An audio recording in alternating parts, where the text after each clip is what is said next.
하나님의 말씀은 마태복음 18장 1절에서 10절까지 말씀드렸습니다. 마태복음 18장 1절에서 10절까지 말씀 제가 봉독에 올립니다. 1절 그때 제자들이 예수께 나와 가로되 천국에서는 누가 크니까? 예수께서 한 어린아이를 불러 저희 가운데 세우시고 가라사대 진실로 너희에게 이르노니 너희가 돌이켜 어린아이들과 같이 되지 아니하면 결단코 천국에 들어가지 못하리라. 그러므로 누구든지 이 어린아이와 같이 자기를 낮추는 그이가 천국에서 큰 자니라. 또 누구든지 내 이름으로 이런 어린아이 하나를 영접하면 곧 나를 영접함이니 누구든지 나를 믿는 이 소자 중 하나를 실족케 하면 차라리 연자 맷돌을 그 목에 달리우고 깊은 바다에 빠뜨리오는 것이 나음이라. 실족케 하는 일들이 있음을 인하여 세상에 화가 있도다. 실족케 하는 일이 없을 수는 없으나 실족케 하는 그 사람에게는 화가 있도다. 만일 내 손이나 내 발이 너를 번제케 하거든 찍어내버리라. 불구자나 쩔뚝발이로 영생에 들어가는 것이 두 손과 두 발을 가지고 영원한 불에 던지오는 것보다 나으니라. 만일 내 눈이 너를 번제케 하거든 뼈내버리라. 한 눈으로 영생에 들어가는 것이 두 눈을 가지고 지옥불에 던지오는 것보다 나으니라. 상과 이 소자 중에 하나도 없이 여기지 말라.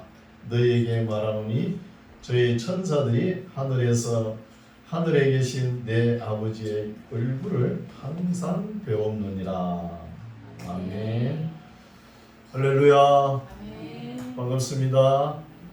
오늘도 하나님께서 우리를 사랑하십니다. 사랑하시니까 불러주신 거예요. 감사하며 기뻐하며 예배에 임하시기 바랍니다.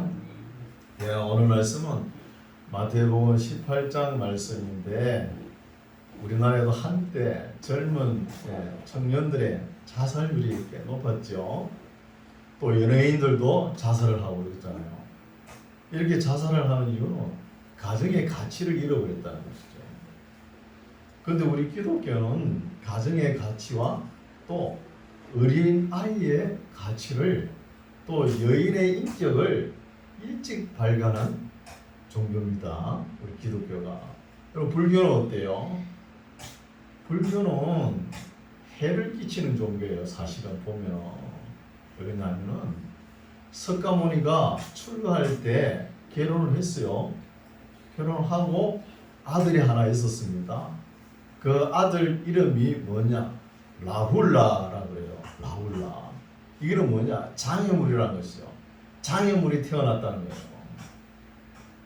그리고 우리나라에도 그 스님 있죠. 이성철 스님이라고. 산은 산이고 물은 물이다 하는 사람. 그죠? 이분도 딸이 하나 있었어요. 출가하기 전에. 딸 이름이 이불필. 필요 없다는 거예요. 장애물이라 그러고 필요 없다는 것이 태어났다는 것이죠. 근데 우리 기독교는 어린아이에 대한 가치를 일찍 발견한 것이죠. 여인들의 인격과 또 가정의 소중함을 이런 것을 발견한 것이죠. 그런 의미에서 오늘 설교 제목이 어린아이 같이 되라는 거예요. 어떻게 하면 어린아이 같이 될까요? 18장 1절 그때에 제자들이 예수께 나와 가로되 천국에서는 누가 크니까? 관심이 있죠. 천국에 대한 관심이. 누가 크니까? 바로 예수님께서 적답을 하시지 않고 2절 예수께서 한 어린아이를 불러 저희 가운데 세우시고 어린아이를 불렀어요. 유교는 어때요? 어린아이가 뭐 하고자 하면 어린아이는 가라 그러죠. 저리 가 있으라고 그러고 어른들이 하죠. 우리 기독교는 그렇지 않아요. 하나님 앞에 다 같이 예배를 드리지 않습니까? 교회도 뭐 따로따로 나누지 말고 뭐 유치부 뭐 초등부 나누지 말고 다 같이 예배를 드렸으면 좋아요. 다 같이. 예수께서 한 어린아이를 불러 저희 가운데 세우시고 가라사대 진실로 너희에게 이르노니 너희가 돌이켜 어린아이들과 같이 되지 아니하면 결단코 천국에 들어가지 못하리라. 이건 최고의 말씀의 선포죠. 최고의 선포의 말씀입니다. 우리가 궁극적인 목적이 뭐예요? 천국 가는 거예요. 천국. 이게 우리가 최고의 복을 누린 거잖아요. 이 땅에 있으면서 일평생 교회에 충성하고 봉사하고 헌신했는데 천국 못 가보세요. 그만큼 억울한 게 어디 있어요. 그렇죠? 그래서 우리가 천국 가려면 어떻게 하라고요? 어린아이 같이 되라. 어린아이 같이. 어린아이 같이 되라 그러는데 참 되게 힘들죠. 힘드니까 천국 가기 힘든다는 거예요. 그렇죠? 어른이 어린아이 되라 그러는 거예요. 4절 그러므로 누구든지 이 어린아이와 같이 자기를 낮추는 그이가 천국에서 큰 자라는 거예요. 어린아이 같이 낮추는 거예요. 그럼 어린아이는 어때요? 단순하죠. 또 겸손합니다. 교만할 게 없잖아요. 또 순수한 거예요. 어린아이는 욕심이 없다는 것입니다. 우리가 잘 아는 거 있죠. 3대 욕심. 뭐가 되겠다? 뭐 되면 뭐합니까? 대통령이 되가 뭐예요? 국회의원, 장관 돼봤자 그 임기 끝나면 줄줄이 어디로 들어가요? 감옥으로 갔잖아요. 그거 되고 싶어가지고 그러잖아요. 세상적으로. 그렇죠?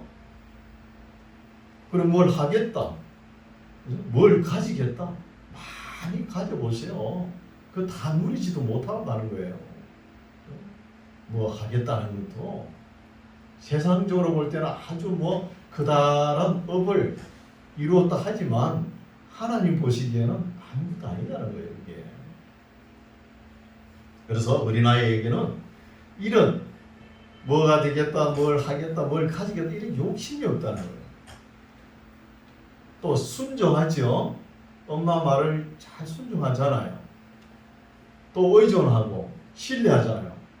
아빠 어릴 때는 아빠만 있으면 모든 것이 해결이 되는 거예요. 그만큼 의존하지 않습니까? 머리가 크고 그러면 삐딱하게 나오고 그렇죠. 그래서 다들 우리가 우리의 신앙은 가장 기초가 어린아이처럼 돼야 되는 거예요. 이게 뭐예요? 거듭나라는 거예요. 나를 내려놓으라는 거예요. 어디 모임이나 뭐 교회나 어떤 모임에 가서 내가 뭐 어떻고 저쩌고 본 회원의 생각으로 뭐 그렇게 말하는 거 아니에요. 그건 아직도 자아가 내려놓지 못했다는 거예요. 네, 이런 어린아이 같은 사람이 천국에서 크다는 거예요. 천국에서. 이게 하나님의 비밀입니다. 비밀. 5절 또 누구든지 내 이름으로 이런 어린아이 하나를 영접하면 곧 나를 영접하리라. 어린아이 누가 보냈어요? 아이고 자기 출생을 저주하면서 내가 이놈은 집구석에 태어나가지고 이런 꼴로 산다. 하나님을 모독하는 거예요. 하나님을. 하나님께서 보낸 거예요. 어린아이를. 그러면 어린아이를 영접하면 하나님을 영접하는 거예요. 그럼 어린아이한테 함부로 하면 안 되겠죠. 우리가 어린아이의 소중함을 하나님께서 말씀하시는 거예요. 예수님께서 6절 누구든지 나를 믿는 이 소자 중 하나를 실족해 하면 차라리 연자 맷돌을 그 목에 달리우고 깊은 바다에 빠뜨리우는 것이 나으니라는 거예요. 그래서 실족하는 단어는 스칸달리조라고 헬라어거든요. 걸고 넘어뜨린다는 뜻이요. 항상 앞에 걸림돌이 되게끔 이렇게 하는 것이 실족하는 거예요. 우리가 보면은 대나무 있죠. 대나무 봄철에 되면 대나무 밭에 가면은 죽순이 쫙 크죠. 죽순이 우죽순이라고 그러잖아요. 이건 딱 2달 만에 다 커버려요. 이제 연수가 더 추가되는 거는 대나무가 단단해질 뿐이에요. 크는 건 2달밖에 안 커요. 그 커가는 죽순에 상처를 줘보세요. 그 대나무 역할을 하겠습니까? 그런 것처럼 어린아이를 신좋게 하면은 연자 맷돌을 메고 아예 바다에 빠지기 낫다는 거예요. 그렇죠? 이런 말씀이죠. 7절 실족해 하는 일들이 있음을 인하여 세상에 화가 있도다. 실족해 하는 일이 없을 수는 없으나 실족해 하는 그 사람에게는 화가 있다는 거예요. 오늘 본 말씀은 5월달에 어린이 주일날 귀한 말씀을 좀 선포해야 되는데 시간이 조금 안 맞죠. 그렇죠? 이것도 굉장한 말씀이죠. 어린아이를 탈선시키는 국가적인 환경이나 교육을 만들면 안 되는 거예요. 이것만큼 큰 제약이 없다는 거예요. 어린아이를 탈선시키는 거예요. 여러분 우리 한때 대학가에 이런 말이 한참 유행했죠.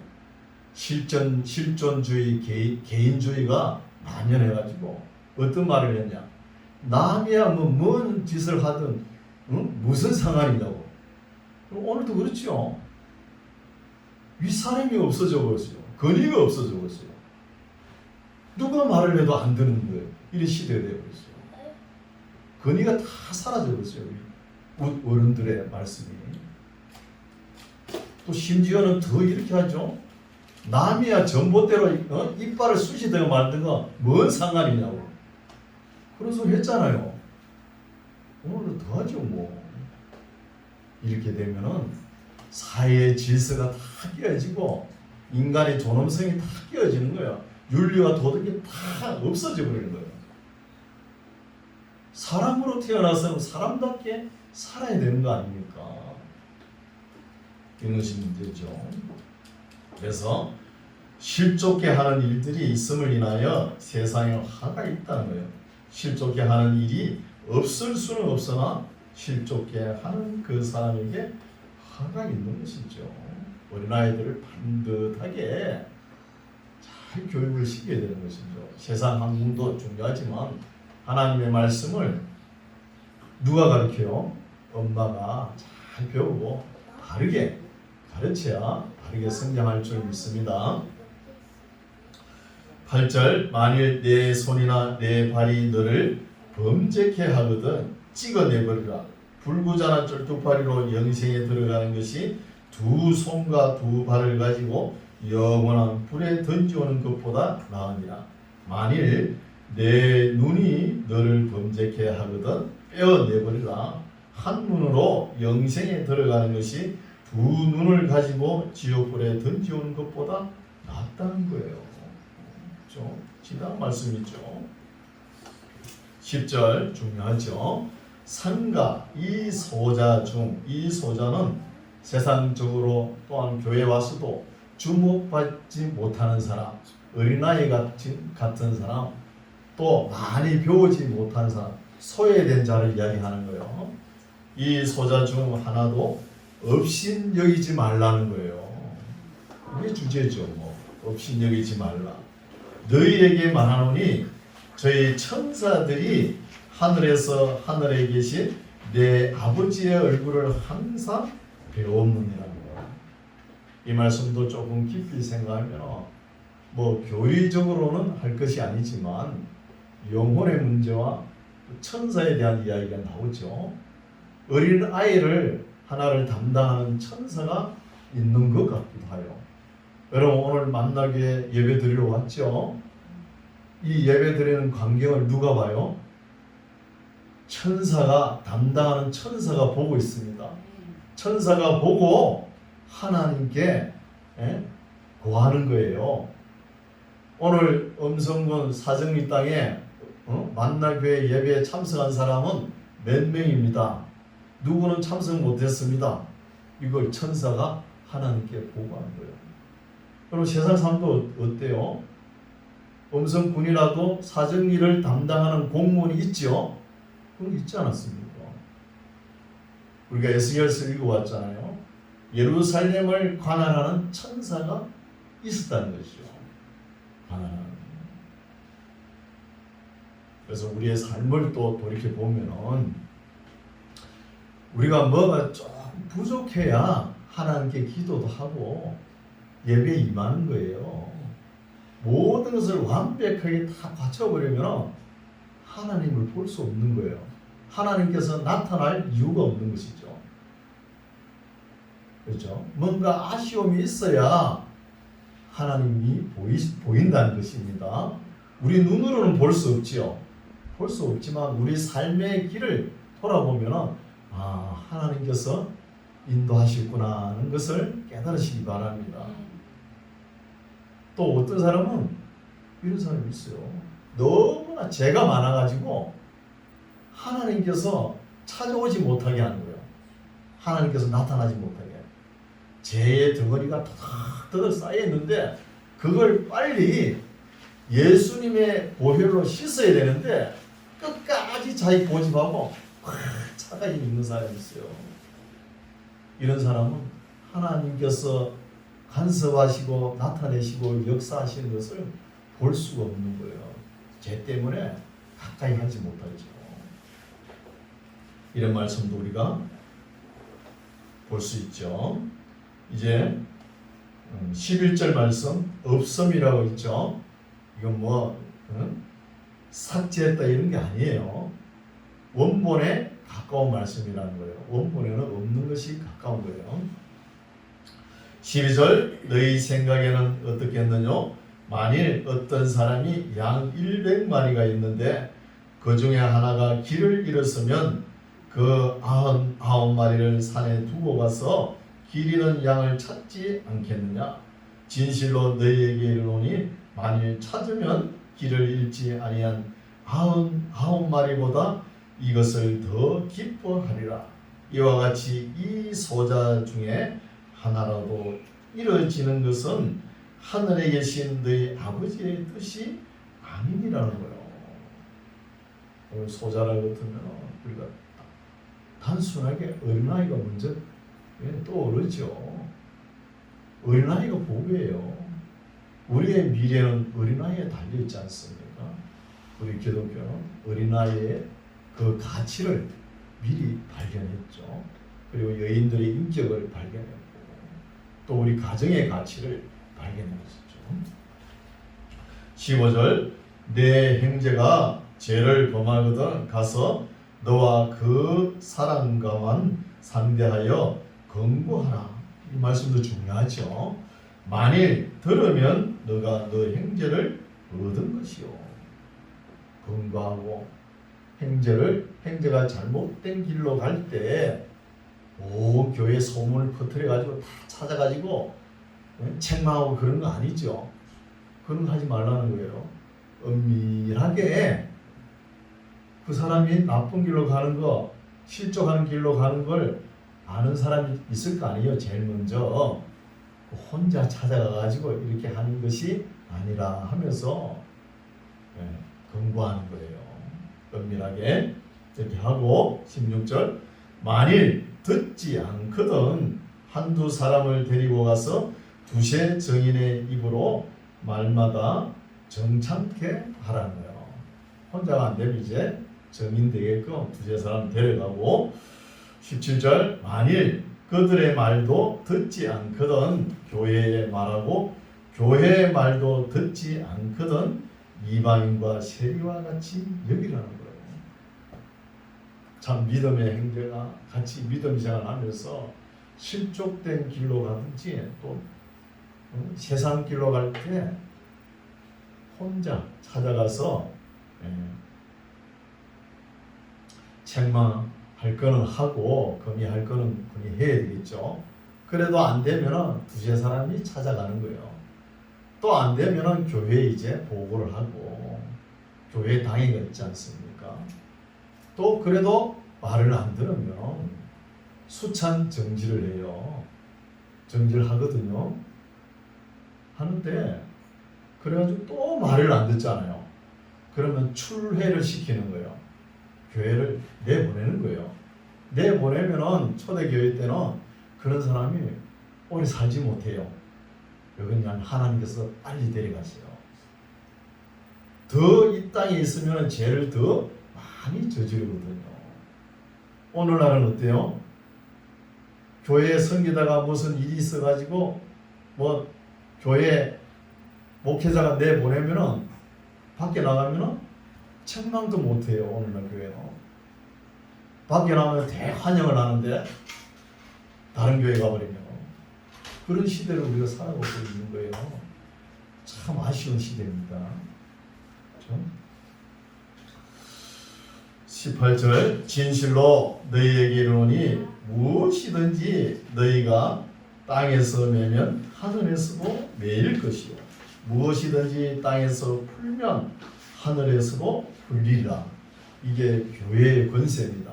교회의 능력과 권세예요. 이 나라 대통령이 이렇게 할 수 없는 거예요. 대법원장도 못합니다. 교회의 권한입니다.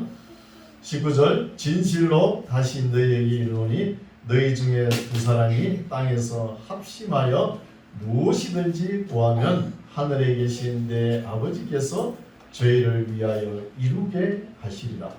두세 사람이 내 이름으로 모인 곳에는 나도 그들 중에 있느니라. 이게 교회의 출발입니다.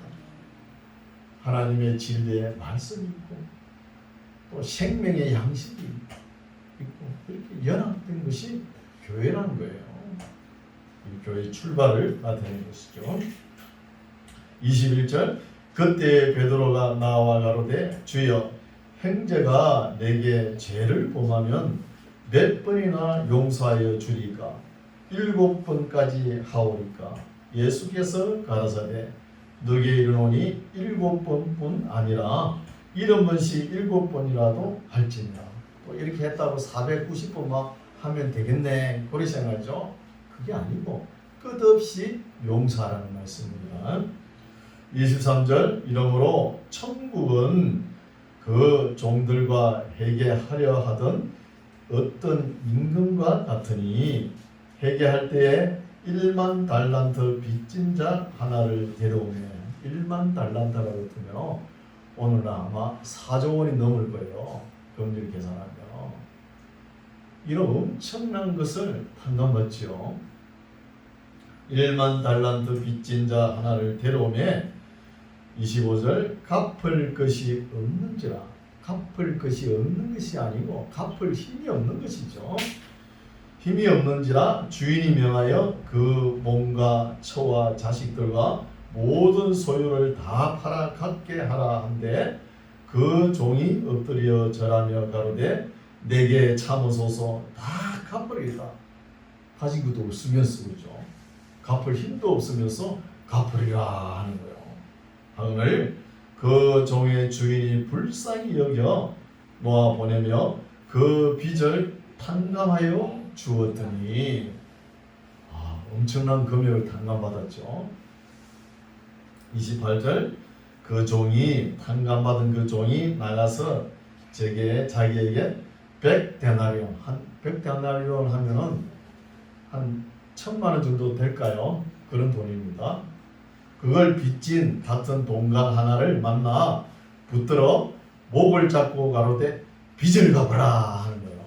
빚을 갚아라 하매 그 동간이 엎드려 간구하여 가로되 나를 참아 주소서 갚으리이다 하되 허락하지 아니하고 이에 가서 저가 빚을 갚도록 옥에 가두거늘 그 동간들이 그것을 보고 심히 민망하여 주인에게 가서 그 일을 다 고하니 이에 주인이 저를 불러다가 말하되 악한 종아 너가 빌기에 내가 내 빚을 전부 탕감하여 주었거늘 내가 너를 불쌍히 여긴 것 같이 너도 내 동간을 불쌍히 여김이 마땅치 아니하냐 하고 주인이 노하여 그 빚을 다 갚도록 저를 옥졸들에게 붙이니라 하는 거예요. 너희가 각각 중심으로 행제를 용서하지 아니하면 내 천부께서도 너희에게 이와 같이 하시리라. 4조 원이라는 돈을 탕감받았으면 또 자기에게 빌려가 한 1,000만 원 그거 얼마 됩니까? 그 얼마든지 탕감해주고 용서해줄 수 있잖아요. 이런 말씀을 또 우리가 조금 세게 들으면 나는 과연 그렇게 할 수 있나 이런 질문이 안 나와요? 질문이 나와야 되는 거예요. 여러분 우리가 사조의 우리가 생각할 때 큰 금액이지만 우리가 죄를 탕감받은 것은 사조에 비할 수 있나요? 비할 수는 없죠. 예수님께서 흘린 그 피로 인해서 우리의 모든 죄를 사함을 받았잖아요. 그 금액의 비교가 안 되는 거예요.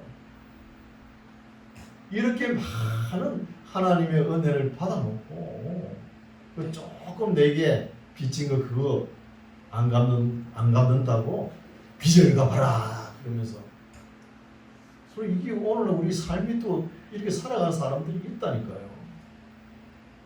생각해보죠. 오늘날 로또가 많이 팔리죠.